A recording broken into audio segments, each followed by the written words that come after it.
ভাই একটা জোক শুনবানি? শোনা। একটা প্লেন 503টা ইট নিয়ে যাইতেছিল। একটা ইট প্লেন থেকে পড়ে গেছে, কত কয়টা ইট থাকে? 502টা। বাহ ভাই, তুমি তো চালাক আছো। আচ্ছা ভাই, একটা ফ্রিজে একটা হাতি কেমনে ঢুকাইবা? হইত, এটা সম্ভব না। আরে ভাই সম্ভব। বড় একটা ফ্রিজ নিবা, দরজাটা খুলবা, হাতিটা ঢুকাইবা, দরজাটা লাগাই দিবা। ও আচ্ছা ভাই, একটা জিরাফ কেমনে ফ্রিজের মধ্যে ঢুকাইবা? সেম যেভাবে হাতিডারে ডোহাইছি।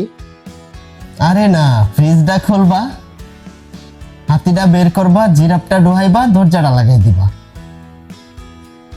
ও আচ্ছা ভাই, এটা কও দেখি। একটা বাঘ আফ্রিকার জঙ্গলে একটা পার্টি করছে, সব জানোয়াররাই নিমন্ত্রণ দিছে, সব জানোয়াররাই আসছে, কিন্তু একটা জানোয়ার আসে নাই। ওইটা কেডা কওছেন? কি আবার হাতি?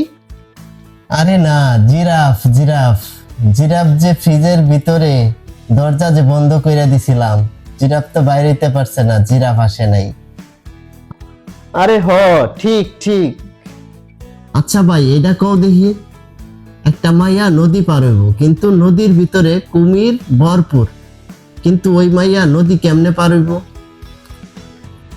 কেমনে পারব? সাঁতার কাইটা পার হইব, কারণ কুমির গুলা তো পার্টি খাইতে গেছে। ওই যে বাঘে আফ্রিকার জঙ্গলে নিমন্ত্রণ করছে, কুমির সবগুলা তো ওইখানেই চলে গেছে দাওয়াত খাওয়ার জন্য। সাঁতার কাইটা পার হইব।